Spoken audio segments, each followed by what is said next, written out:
What's up, everybody? Welcome to Podcast Now Plus. I'm Alex, and in this video, I want to talk about what the critics are saying about Halo Infinite's campaign. So the reviews are out, and in a way, I want to talk a little bit about Metacritic, but what I think you'll find if you go through it is a lot of the reviews combine the story with the multiplayer. I think, actually, funny enough, the hell on earth that is Twitter is actually the better place to go if you want just what people are saying right now about the campaign. Because, again, I think it kind of gets lumped in with the multiplayer on Metacritic. But, Metacritic right now, it's sitting at 86. I believe it was an 87, so it's dropped by one. There's a lot of sites, at least at the time I was looking at it, that didn't give a review, but, it's in that section. But, look, an 86, very, very good. Now, I'm not going to say I trust, gaming critics. I don't whatsoever. There are examples, I think, of everybody kind of coming together to agree on something. I think Guardians of the Galaxy was a good example of just everybody saying how good it was. I definitely agreed with it, and I thought the same thing. So, it can happen. But overall, you make the decisions based off yourself. I'll make the decisions based off myself.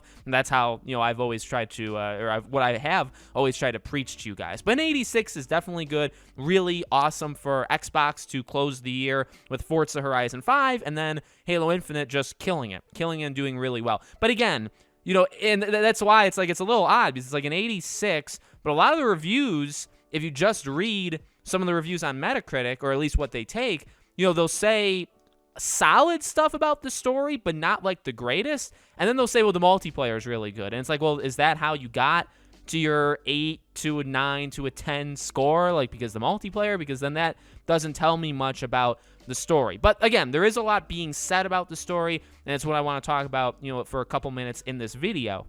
And it sounds like it's gone back to kind of the roots of Halo, which, thank God, right, is what everybody kind of wanted it to be in a way. I mean, it's a fresh start, obviously, definitely a more open world feel, or it is in a sense open world. And that, I would say, based off of what I have seen, is a little bit more mixed. I mean, obviously, when you read the higher scores, I think it comes across as it works really, really well. I did see kind of sporadically, around, across the board, that the open worldness isn't perfect. There is definitely repetitiveness there that doesn't, please some people. But when it does get a little bit more linear and more head-on focused on missions, it definitely improves there. I've also seen a lot about the beginning of the game is not good to what I've seen from people, and also the ending is not a big epic, thing or an epic conclusion. Now, that is something that I've talked about and was something that I'm generally worried about, which I don't know if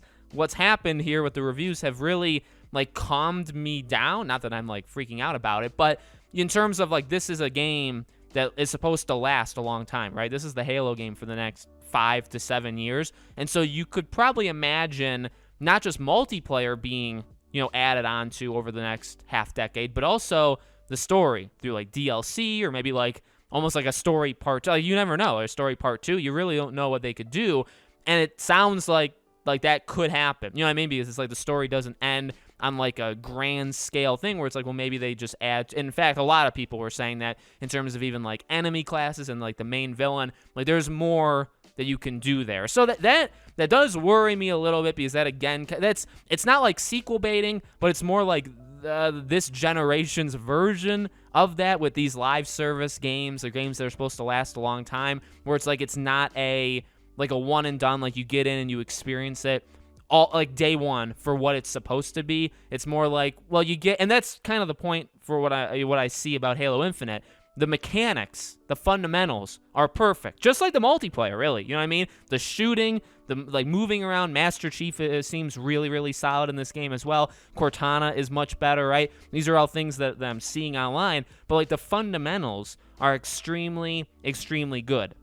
And that really carries it. It carries the multiplayer. From what I've seen, it carries the single player, where there is a couple weaknesses, besides that. Again, with some of the repetitiveness, the beginning and ending kind of lacking a big scale thing. And again, that's kind of what happens when you have a game that does. I have been, kind of critical of that idea. But again, it sounds overall it kind of works. Like, there is weaknesses there, but like, you may enjoy. I'm not trying to like pitch the game, by the way. I'm gonna play the game on Wednesday, and of course, I'll let you guys know, what I think about it. But this is just kind of what's been said online. It definitely is a good sign. Like, there's no doubt about it. Overwhelmingly, I would say there is a lot of positivity being said about this game, right? There are weaknesses, but really, it's more like the good drastically outweighs the bad, and the good kind of carries the game, whereas the bad, it's there, and you will probably notice it, but then like you'll realize how good the game, like the fundamentals again are of the shooting and just everything that's good about it,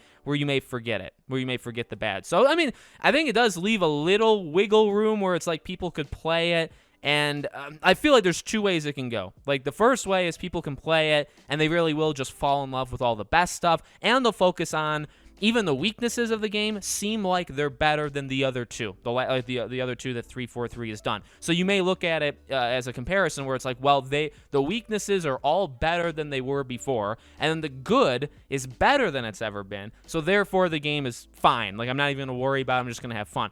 The other side of things, though, could be people that maybe, and I'm not saying like you're wrong to focus too much on it. It's just some people do crazy thing alert, right? Some people just think differently, or some people are just different than others, which is a fine thing. But maybe there's some people that go into the game and they focus on those negatives, and maybe they can't get past them. So, you'll have to let me know what you guys think when you play it on Wednesday. Again, I'll let you know what I think, but let me know what you guys think about the review scores in the comments. Make sure, as always, you guys are subscribed, bell icon turned on. I do a brand new video on this channel every single day, and so I'll see you guys for tomorrow's video.